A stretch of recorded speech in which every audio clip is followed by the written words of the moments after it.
Hello, boys and girls, ladies and gentlemen, children of all ages. This is an extra special edition of Coffee, Tea, You and Me. For those of you who know me, who've been hanging out with me, you realize that this is something that I've been doing for the last 20 years. I started out doing Coffee, Tea, You and Me in my local coffee shop, and I would meet entrepreneurs and business leaders, and we would come together every Friday around 3 o'clock, and we would share information back and forth and talk to one another. And I did it because as a person who's about service to the community and working hard to uplift the community, I found myself sitting on several boards, for profit and nonprofit, and everybody wanted to get in front of me. Everybody wanted to talk to me. Everybody wanted to take some of my time. And I realized I don't have a lot of time to give. But if I told everyone, just meet me here for coffee every Friday at the local Panera Bread from 3 to 5. I'll answer any questions that you have about anything I'm doing, anything you want to know, anything you want to plug in. I'll plug it in. I won't hold anything back. I won't try to do anything else. All this is all about an opportunity to serve you.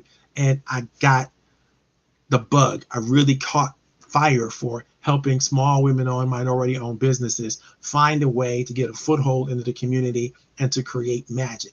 And today's program is a special program because if you know that today is the fourth day of Kwanzaa, and on this day, typically what we celebrate is what we call Ujamaa. Ujamaa is a Kiswahili word that really stands for cooperative economics. And when you put those two words together, cooperative and economics, what we're really talking about is making sure that everything we possibly can do within the community is to find ways to work together to accomplish and establish whatever it is we're trying to establish, and to work together to share the rewards of that accomplishment. So that means my business is not just my business. My business belongs to the community that I exist in. It belongs to the family that I exist in. And everybody has a stakeholder responsibility toward that business, whether they're working in the business, whether they're giving me advice, whether they're an investor in the business, or maybe somehow they're related to some concept or quality that I've shared within the business. It's all a part of their neighborhood. It's all a part of their community. And so therefore, their opportunity is to engage with me to do what they can to make it better. And in doing so, I owe them the spoils. I owe them a share of the returns from what we need to do, and vice versa for their business. So, if you know me, you know that I believe everybody's an entrepreneur. I don't care whether you work for somebody or you're selling a product for somebody or you're working in collaboration with somebody else.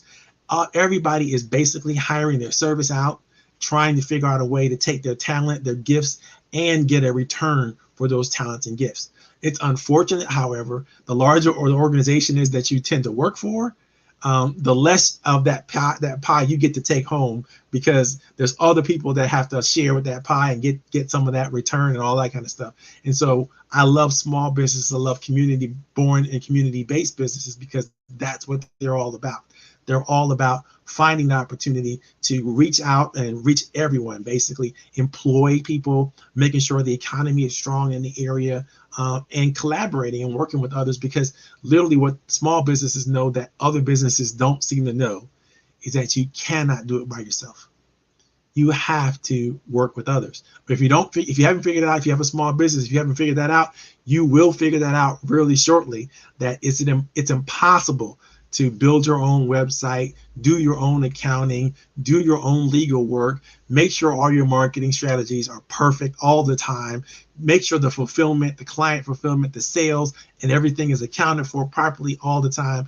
It is literally impossible for one person to wear the 10,000 different hats that you have to wear in order to be a successful entrepreneur. So what you have to learn is how to develop an interdependent relationships with other people.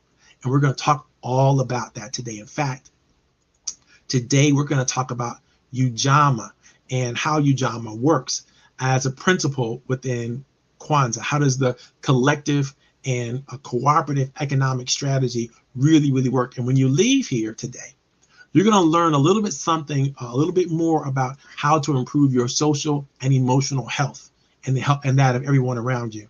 You're going to learn a little bit more about how to consider and how to leverage multiple levels of talent inside yourself and with others. You're going to be able to create systems that give them that safety, that emotional energy that needs to happen in order to move the whole community forward. We're going to develop some strong and supportive relationship-based understandings that will come out of sharing and learning and showing admiration.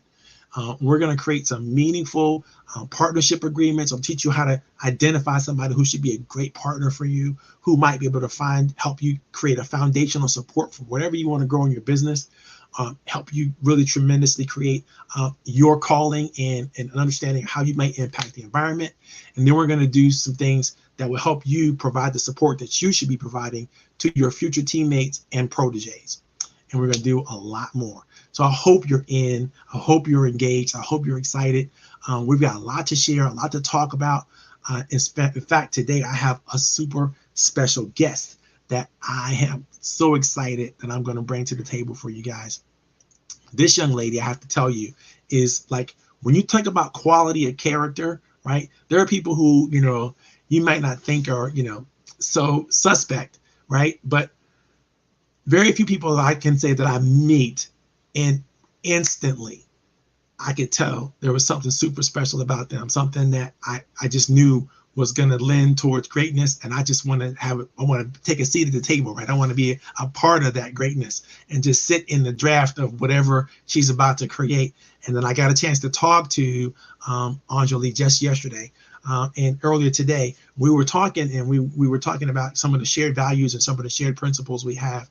And she's just a person that, I thought is like, the Bible says there's a term called equally yoked. When you find somebody who's of a kindred spirit, somebody who you think thinks like you or talks like you, has the same kind of energy you bring to the table, she is a rock star. If you think I'm a high energy person, wait until you meet Anjali. She's super high energy. She's super smart, super strategist, and she's got a gift of just being just a wonderful human being, which I'm so glad to bring in front of you. She's going to be sharing the panel and discussion with me today, and I'm going to let her introduce herself to you, and I'm going to post some information on how you can get in contact with her and all that kind of stuff, and we'll start off with that. Anjali, welcome to the show. Thank you so much for coming and being part of this. Hi. Oh my gosh, Marvin, can I record that and play that every single morning when I wake up? Or that intro was just beautiful. Thank you so much. Well, I feel the same way meeting you. It was wonderful. It was so nice. I'm so honored to be in your space and to learn from you. And I've learned already so much. And yes, equally yoked, like attracts like. And that is so wonderful. So I'm Anjali. Hello, hello. And I'm so excited. Right behind me, right here, is this my fabulous, amazing baby. It is an aeroponic tower garden, and I am all over it. I just launched a new business with them. I'm going to paint the whole world white and black. It's all about unity. It's about empowering people, empowering children, empowering people to grow their own produce. It's a game changer. It is a huge game changer. And for those of you who don't have green thumbs, for those of you who live in cold areas, for those of you who want to eat more raw or fresh produce, this is the thing for you. I mean, there is a school in the South Bronx that had a 43% graduation rate. And they have all these tower gardens in their school. All the children plan them, they plant them, they harvest, and they have taken their graduation rate to 93%. Oh, I mean, we're just getting started, and that's just in the South Bronx. So it is so amazing. I'm so excited to be here. I love Marvin. I mean, we're about to create magic, and anyone that wants to come on and create magic too, come on over, because we need you to help us get it out. If you live we're in 25 different countries. So if you're all over the United States, if you're in Canada, if you're in South America, if you like to travel, I mean, come on, bring it over, because it's all about unity. We're going into 2022. I just read an article earlier today that grocery prices are going up. I don't want to hear that. Food is already expensive. So if you want to be empowered, you want to eat healthy, This is an aeroponic tower garden. This, yes, is the same model from the Disney World turned into the home unit. So the technology has been around since the 80s. Oh my gosh, it's been tested. This indoor model right here has lights. I mean, there's no excuse for you to not grow your own produce now. It's so easy. You clean it twice a year. So the low maintenance, monthly payments. Oh, that rhymed. Your children are going to love it. You know, if your kids eat fresh produce when they're younger, you know they're going to grow up to be adults that eat fresh produce. Canned veggies, bless their heart, they don't have no nutrition in them. And so have you ever eaten a mushroom that was canned versus a real mushroom? It is highly different. So I'm just so excited. I have so many ideas and I want to meet you. I want to connect. You know, let's go for it. I mean, I just met recently a diplomat from Haiti, and I went to the Haitian embassy and looked at all this beautiful art, and all we did was talk about art and food, my two favorite things.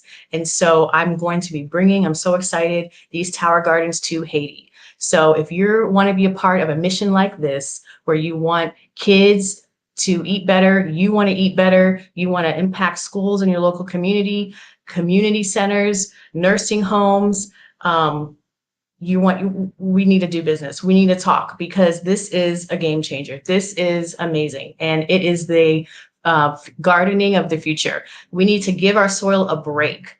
I don't know about you, but even if you do plant soil and you do have compost and you do give it kisses and you do bless it by the Lord, which is amazing, it's still not the soil of our grandparents. It's depleted. And so let's give it a break, and let's still all do that. Bless it, bless the soil. But let's just focus on right now this amazing tower garden. You can have it at home. What more can I say? Oh my God, thank you so very much. And like Anjali said, that is an amazing product. It's an amazing process. It does so much for our health, so much for our wellness, so much for our mental clarity, to be able to eat whole, good food without the pesticides, without the chemicals, without any of the stuff that could damage us. And she told us, told me a story earlier about a senior care center that had like a couple of these in their garden, in their space. And it's such an amazing thing. Could you think about walking into an elder care center and they're growing their own lavender, and what that must feel like and smell like to them, to be able to have that available to them. I know I'm going to get one for my wife. She's going to be plopping her herb garden in there and everything she possibly can put in there, African violets or whatever she wants to do. And it's going to be something that we're gonna really enjoy. So I highly encourage you to pay attention. Her information, Aunt Julie's information, is right here, and it's right here in front of you. It's in the chat. If you're following us on the chat, if you have any questions for her about anything of that stuff, go right ahead and do that. We're going to do something special real quick before we go into the Ujamaa process. We're going to talk. We're going to ask Anjali a couple quick questions. We're going to go inside the business mind, and so we're going to find out a little bit more about her, what she's all about, what makes her tick, all that kind of good stuff. And the whole goal, guys, is to really get an idea of who she is. You know me. For those of you who know me, I like to lift up entrepreneurs and business leaders and try to find ways for them to communicate more effectively and get their message out to the world. So here we go. Question number one. Anjali, you met me at the round table, and you know what we're all about there. We're all about communication, collaboration, and encouragement. If you really, really look close at those things, I know they're all important to you, but which one do you most closely connect to, and why? Okay, well, I love that question, and I had to choose all of them. They're all mixed together, because think about it. All of them together form the best synergy. Without communication, how do we collaborate with people from different backgrounds from us? How do we set those intentions, right? And so communication is so important. And then when we're encouraging each other, that's a part of communication. And then that fosters like a space of trust and an environment where we want to collaborate, right? So communication, encouragement, and collaboration all are together. I mean, it's really, I know those are separate words, but I really think that it's got to all be together. They all work together. I hear you, but you cheated, and you cheated. So Okay, now, well then you know what? so, so now I'm going to force you to choose one. I would say encouragement, Now, because why is encouragement your favorite one? there's nothing like when someone believes in you. I agree There's nothing wholeheartedly. like that. There's nothing like that. And many times we have a vision and we're the only one to see it. And we Right. don't halfway believe it either. And if you're in your worst state of mind, it feels haunting. But if you're in a really good state of mind, it feels like this is heaven and I can do it. And so it's amazing what one word of encouragement can do for someone's self-esteem, their belief, their next step. And it's so important. And we need encouragement all the way through. Just because we're adults now doesn't mean that I don't want someone to be like, oh my gosh, you're amazing. Just like when I was a child, like, why did that have to stop? So I'm gonna go That with encouragement. that is so amazing. And what I love about that is, when we envision the roundtable, we wanted to find a space and hold a space for entrepreneurs to come together on a regular, consistent basis and do exactly that. Encourage each other. And we have programs and consistent strategies we put in place to remind each other how important it is to encourage one another and to consistently do it. So those are great things that I think are super special about our organization. I'm so glad you came by to visit us. So when you think about what it is that you do, and I know there's a lot that you do because you have a very entrepreneurial mind and you're all over the place, like many of us are. I know I'm a little bit ADD, but it's like I'm all over the place, right? So, how do you hone in that thing? Is what is that you love most about what you get to do? Oh, the best thing is the people, that I'm offering a real solution, that I Right. get to be a part of someone's journey and their unfolding. I find it so deeply rewarding and so honorable to teach someone else, to mentor them, to believe in them, to help them, and then help them go to the next step and then watch them blossom. I get to be a little part of it. I can be like, I was the first one in the beginning. I shared the message, but really they did it all. Right. And so that's the best part, and that I can help so many different people.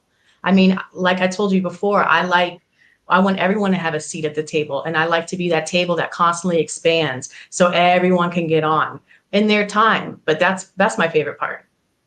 That is so cool. And it just reminds me, every time I talk to you, I'm like blown away at your responses and your conversation and your commitment to, just sharing the real truth about so many things with people. And I realized, why is she like that?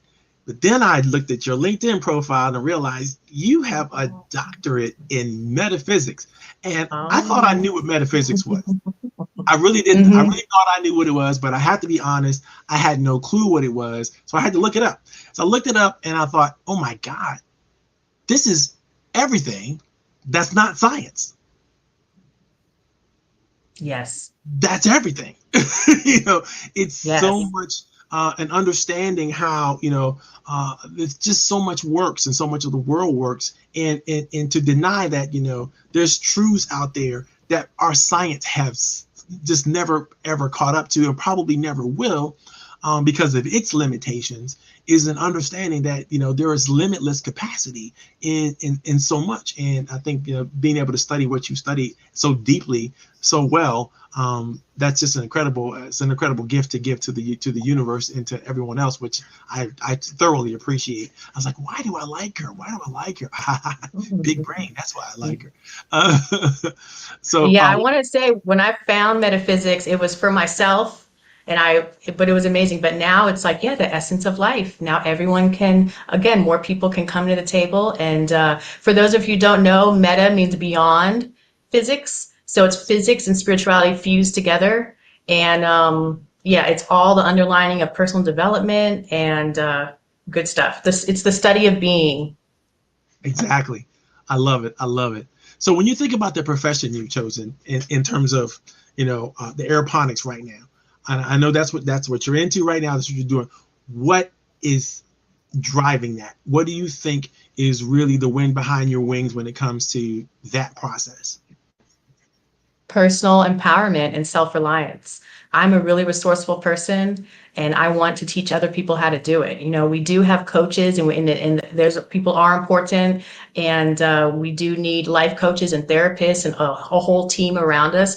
But there's also nothing like when you have a couple personal skills and food. Food is the gateway to health. eating really well. If you want to concentrate, your stomach can't be growling.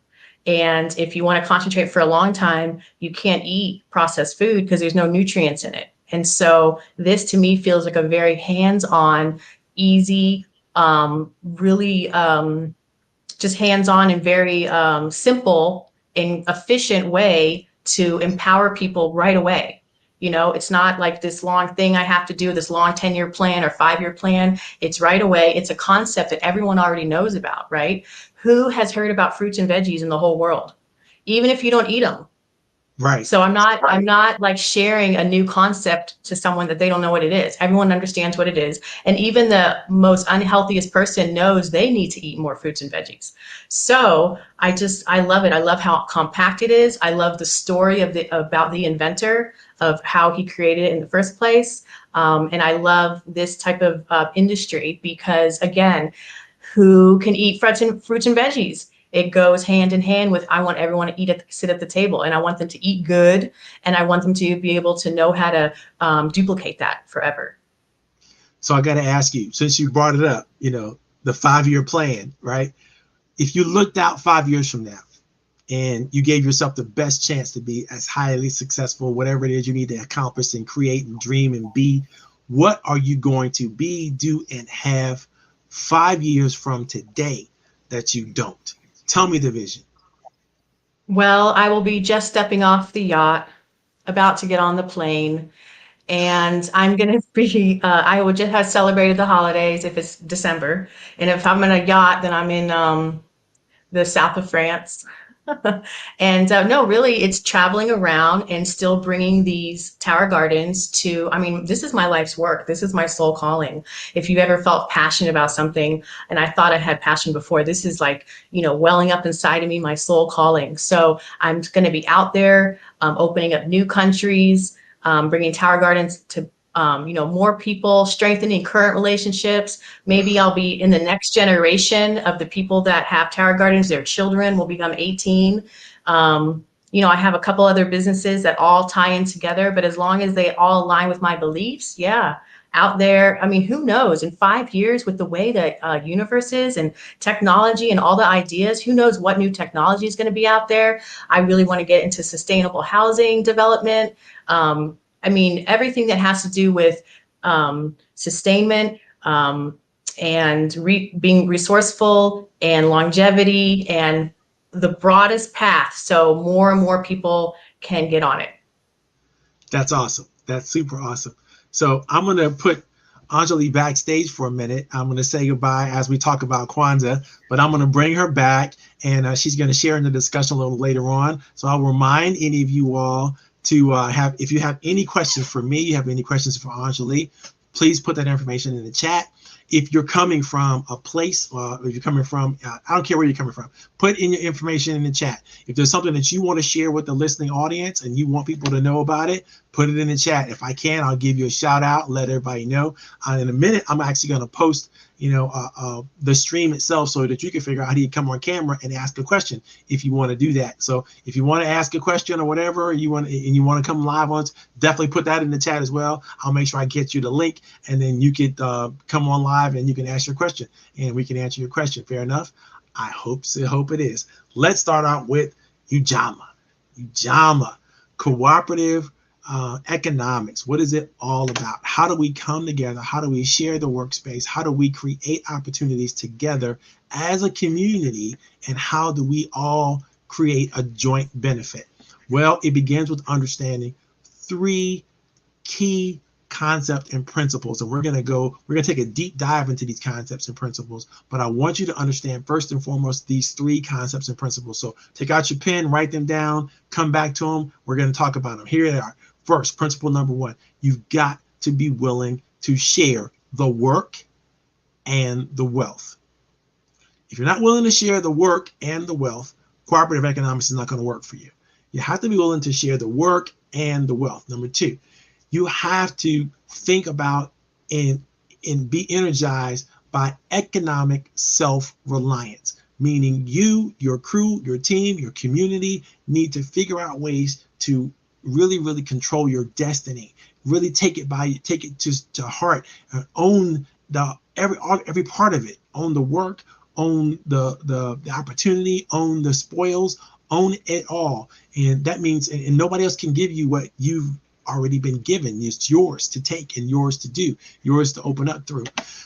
Then number 3, you have an obligation of generosity. This is not something that you have a choice to be or do or think through. If you're going to embrace this whole concept of collective work and responsibility, if you're going to embrace this whole concept of cooperative economics and all the other 7 principles of Kwanzaa, then you realize it is your obligation to be generous to those who have needs that can be fulfilled by what you do, how you are, what you present to the universe, right? And so when I first started thinking about this, I had the pleasure of being introduced to Kwanzaa by the creator of Kwanzaa. Dr. Maulana Karenga shared year after year with a lot of us who majored in Pan-African Studies at Kent State University, and so many more of us used to sit at his feet. Him and his wife would come and present to us on a regular, consistent basis. At least twice a year, I got a chance to pick this man's brain about all things in terms of what could happen to grow and develop the community. And he shared with me the wisdom of how he started things and why he did the things he did, why Kwanzaa even exists.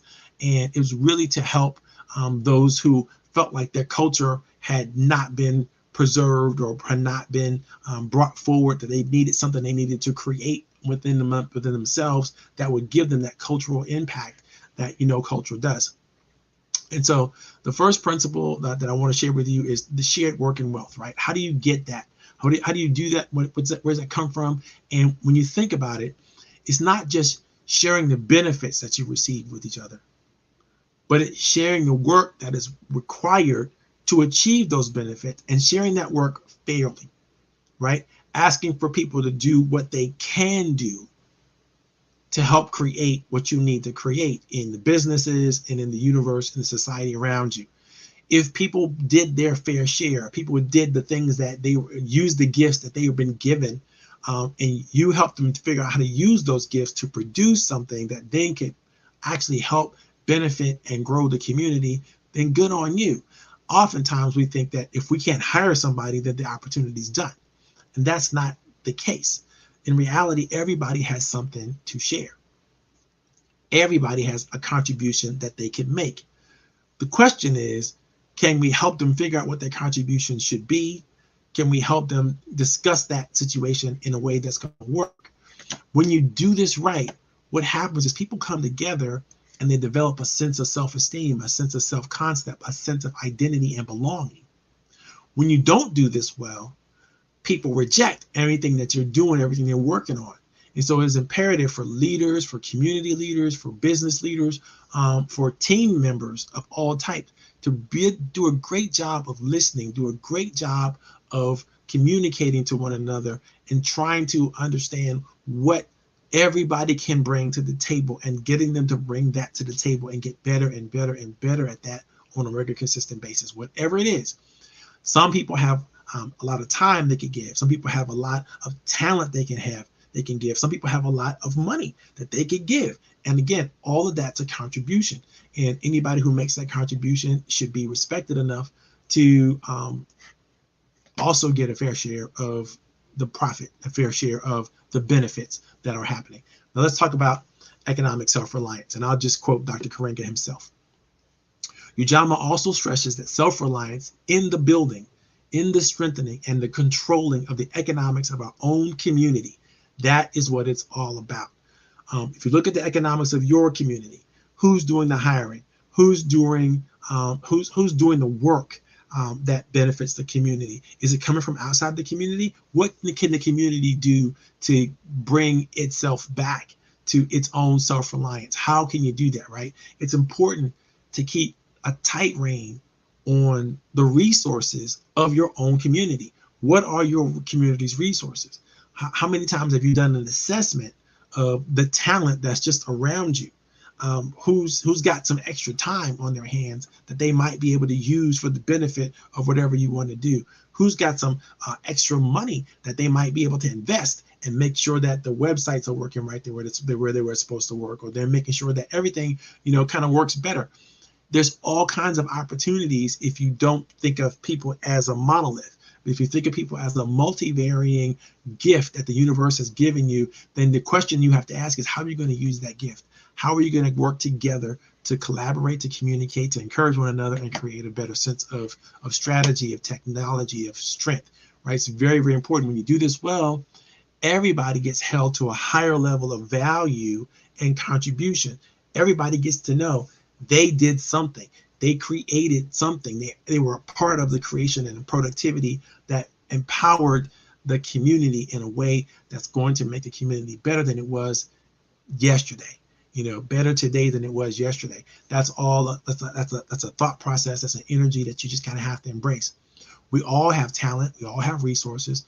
We all have an opportunity to work for the shared benefit of others and the entire community, as well as ourselves. I mean, it's not like we should leave ourselves out, but we also have to we can't just think this, it's not me first and me forever, right? It's me first and the community first. Everybody has to participate, and it has to be something that's a collective thought, or we're not thinking cooperatively. We're not processing cooperatively. We're doing everything selfishly, and then we're dictating to others what they must do. That doesn't work. And it's just always better to think about what you can do to create a wellness and a strategy amongst the community. The last principle that we're going to talk about in Ujamaa is about the obligation to generosity. Dr. Karenga says, inherent in Ujamaa as well is the stress and obligation of generosity, especially to the poor and the vulnerable. So if you're truly thinking how you can collaborate, how you can communicate, how you can effectively share what you have with others, you're thinking about those who cannot, those who don't have advantage, those who don't have opportunity, those who don't even feel like they can do the things that you maybe that they can do, but they're not ready to accept or express that yet. It's our responsibility to be generous, to help them open up their eyes to opportunity, to help them engage in the community in a meaningful, positive way, and then to share the wealth of that so that they don't need, and they're not stuck in those lower needs. They're not stuck in looking for opportunities for food, for shelter, for clothing, and to be a human being fully engaged in whatever the community is doing to move themselves forward. There's a song that I'd like to share with you, and this is from one of my favorite writers named Mr. Curtis Mayfield. He wrote this song, I think in 1976 or so, but the song is "We Are a Winner." And it was performed by the Impressions originally, so it probably happened before 76, probably about 71, 72. But here is sort of the words of the song. And he wrote this song to empower the communities that he thought would love to hear it. And here's the lyrics. I just want to share the lyrics with you. We are a winner, and never let anybody say, boy, you can't make it, because a feeble mind is in your way. No more tears do we cry, and we have finally dried our eyes, and we're moving on up. Moving on up. Lord have mercy, we're moving on up. We're living proof, it's all alert, that we're too from the good black earth, and we're a winner, and everybody knows it too. We'll just keep on pushing, like your leaders tell you to. At last, the blessed day has come, and I don't care where you come from. We're all moving on up. Lord have mercy, we're moving on up. Hey, hey, we're moving on up. I don't mind leaving here to show the world we have no fear, because we're a winner, and everyone knows it too. We'll just keep on pushing, like your leaders tell you to. At last, that blessed day has come, and I don't care where you come from. We're just going to move on up.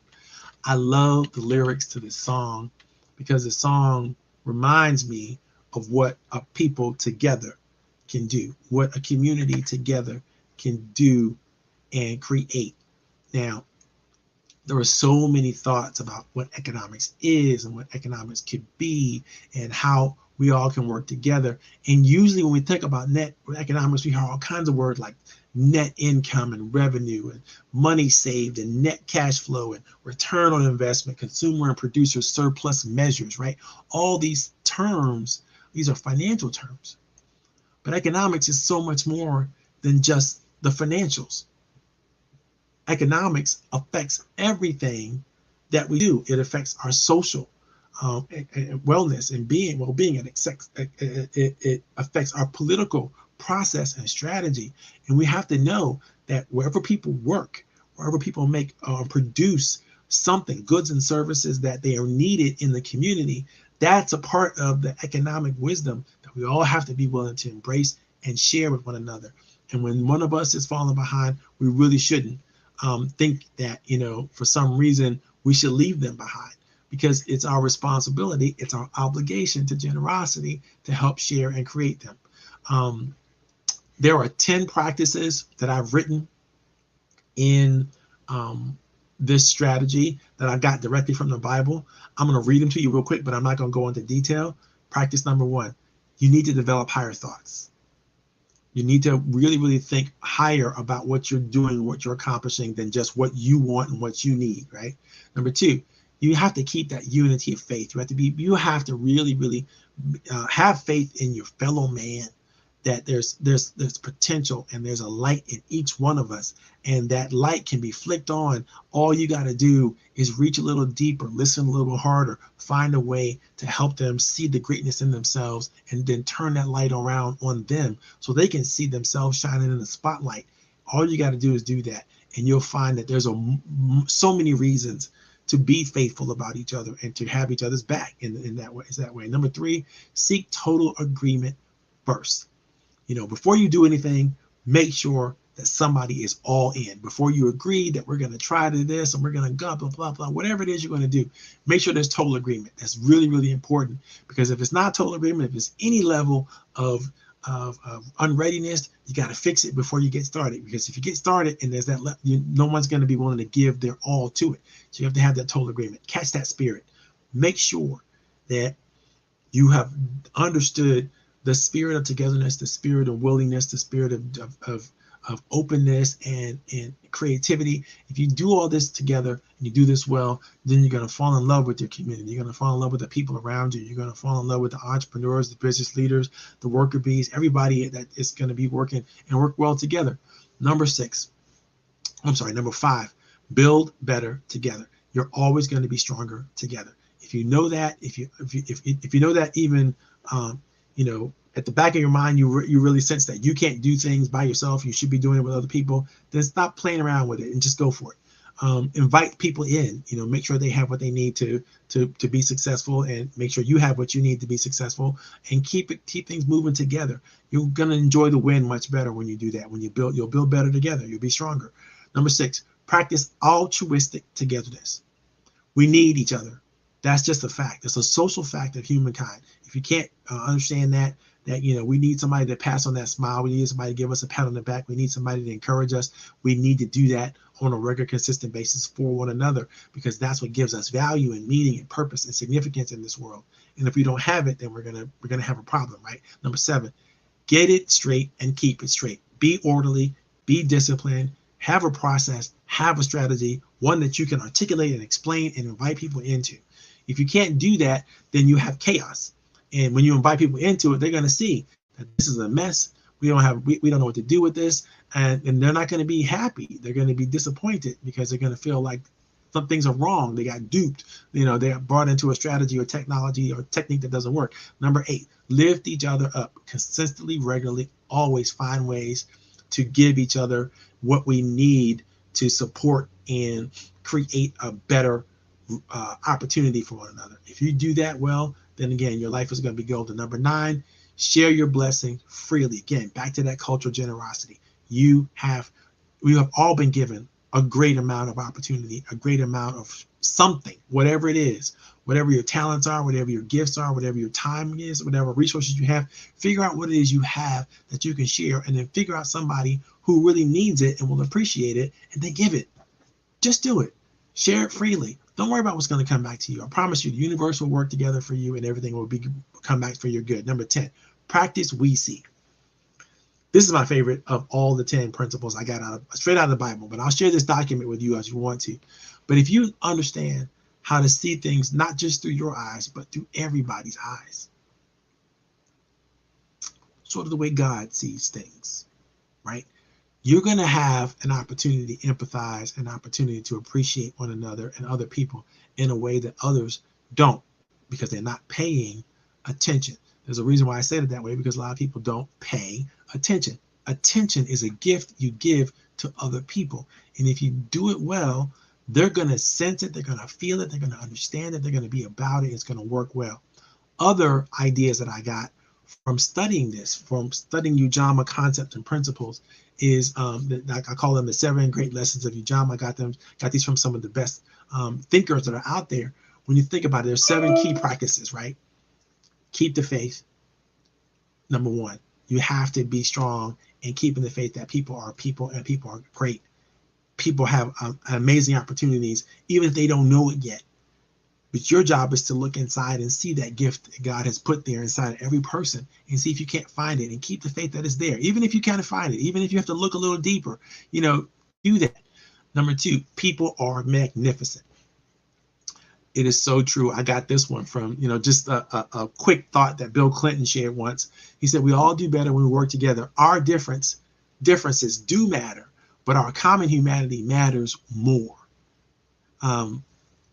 That's a quote from him. And that let me understand that, inside of every human being is something magnificent, something great, something phenomenal. We have to be willing, though, to find it. We have to be willing to see it. We have to be willing to look for it. And instead of just, assuming it is, find out what it is specifically in every person that you get a chance to connect with, communicate, and talk to. When you can do that and you see that greatness inside of themselves, they'll start to see that greatness inside of them.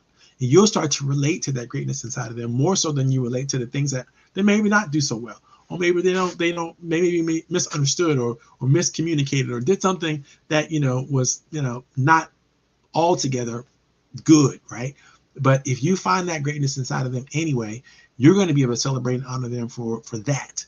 And that, the better you get at looking at that and seeing that in other people, the better you're going to get at doing it. And it's going to be really, really good for you, because you're going to be able to see positivity all around you. Don't be the lone stranger. Again, refuse to do it by yourself. Refuse to do it all alone. There's always somebody who can learn something from what you're doing. There's always something who can appreciate what you're doing, but you have to be willing to look at what they're doing and see it. You have to be willing to make the sacrifice. Make the sacrifice of time, talent, and treasure on the behalf of somebody else. Albert Einstein says, strange is our situation here upon earth. Each of us comes from a short visit, not knowing why, yet sometimes seeming to a divine purpose. From the standpoint of daily life, however, there is one thing we do know, that we are here for the sake of other men, above all, for those upon whom smile and well-being our own happiness depends, for the countless unknown souls with whose fate we are connected by a bond of sympathy. This is important. We all are important, and we all need others to help try to make the sacrifice that they need to make to bring a contribution to our world that is going to make a difference. It's going to matter.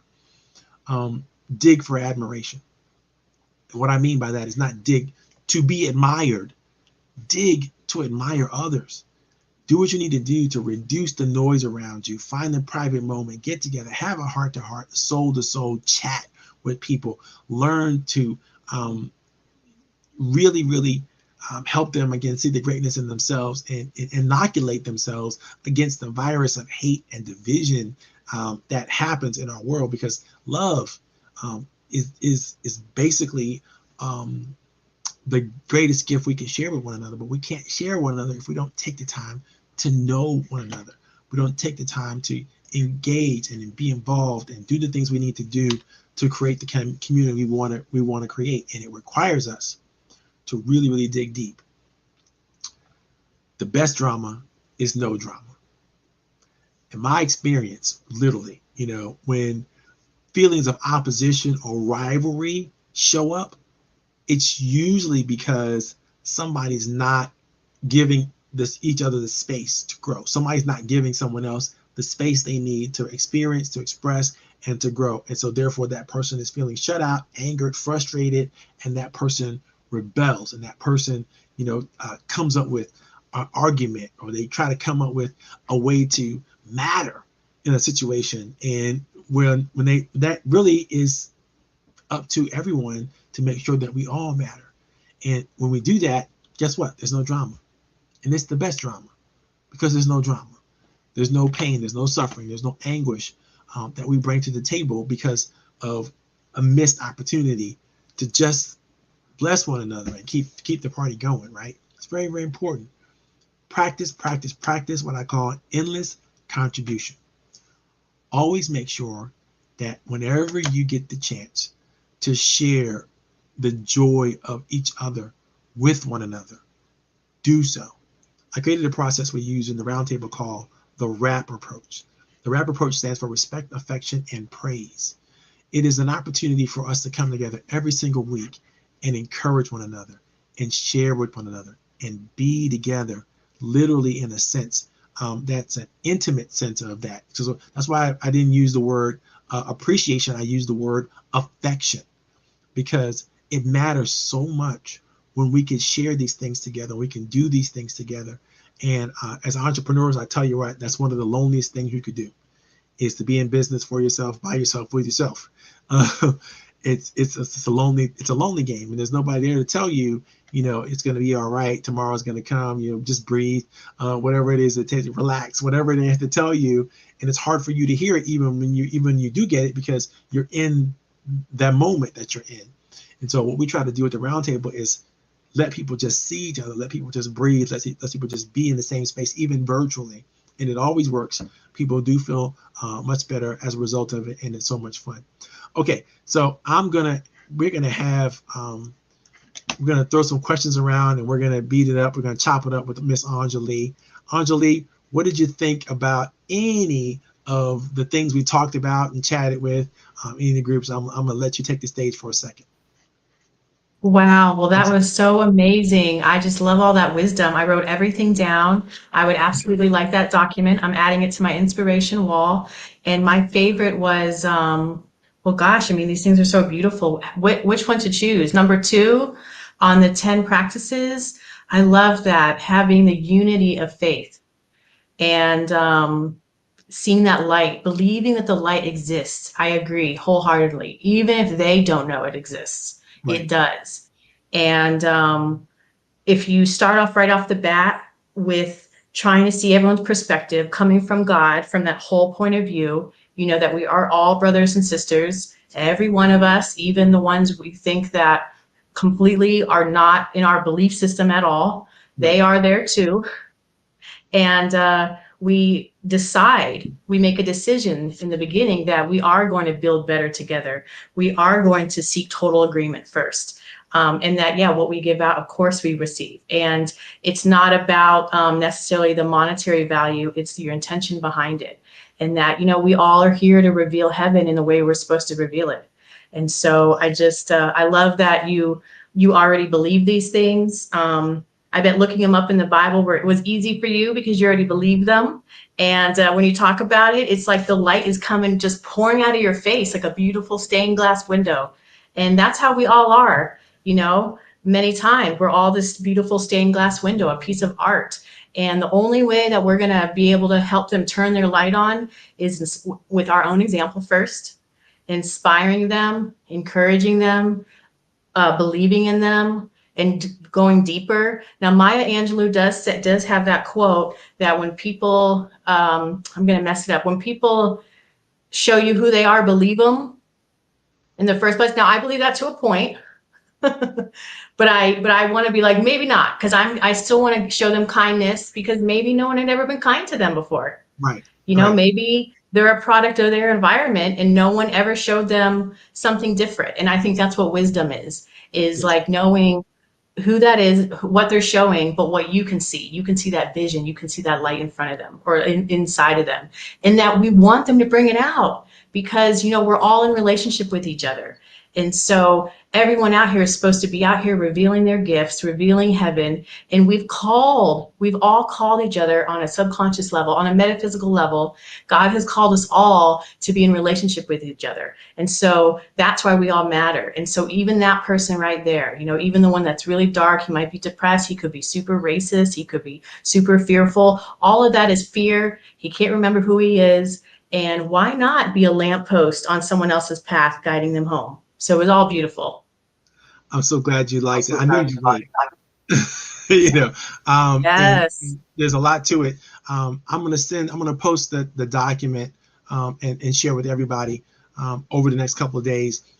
But I think that, you know, the research, the resource guide is there, all the materials there, everywhere it came from, so everybody can see all the quotes and all the Bible lessons and every link to every website that brought all that together. But what's most important to me is that people understand that cooperative economics is really a we thing. It's really the responsibility of all of us to work together and to share what we get from that work. And sometimes what we get from the work is not just a product that we can then sell or market or use or whatever. Sometimes what we get from the work is that opportunity again to see each other. You know, it's like we're working together, working alongside of each other, and we're reviewing materials or whatever that is, ideas and concepts, but we're getting to see something in each other that we couldn't see outside of the work. Yes. Amen. You know, and so I think if we focus on what can we do together, you know, which is why collaboration is one of the biggest keys of the roundtable, because we force each other to ask the question, what is it that we can do together? Not what you're doing, not what I'm doing, but what can we do together? And when we do that together, it doesn't take away from what we're doing. In fact, it makes us stronger in what we're doing. But I think that we have to have that mindset, and we have to have that ability to inspire that in others, because that's how we create a safety. You know, we're going to work together. We're going to create something together. We're going to get stronger together. And at the end of this, we're all going to be better. And if we can focus on that, do the work, trust each other along the way, then I think, you know, there is nothing but opportunity. There's nothing. The sky's the limit. The problem is when people start to get selfish and they start to go, well, what's in it for me? And what's in it is not what's in it for you. It's what's in it for we. You know, and if you think about what's in it for we, then everything is in it for you. Yes. You know, Yes. because again, we're stronger together. I did a training about this a couple weeks ago, and what I began to understand from all the research that I was doing is that people tend to not understand that when they work together collectively, their capacity is literally endless. But when you work by yourself, then you're limited to what you can do.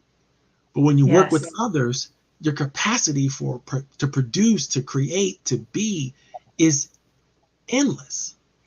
So you want to know Yes. how you can, people want to know, how can I do great things? Well, work well with other people. That's how you can do great things. Other than that, you can't be great. You can only be good. You can be the best you can be. But if you want to be better than you can be, you got to work with other people, because that's the only way to do it. And so if you think about that, this whole cooperative economics makes sense, because you start to realize that, oh, wow, okay, yes, I am my brother's keeper. I'm responsible for everyone around me, and everyone around me is responsible for me.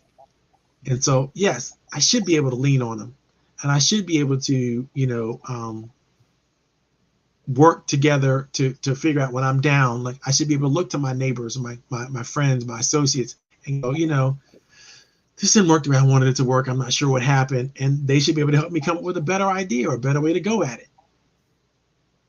You know, to me, that's what the cooperative is all about.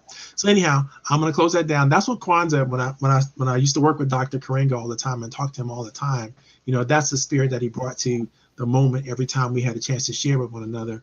And it was just an amazing gift. I'm so glad I had a chance to experience it. So in this way, I'm passing it on to everybody else. For those of you who are watching, you can catch this on Facebook, you can catch this on LinkedIn, you can catch this on YouTube. It is being recorded, so you can see the back episodes. If you tuned in late, you can always go back and see it again. Don't worry about that.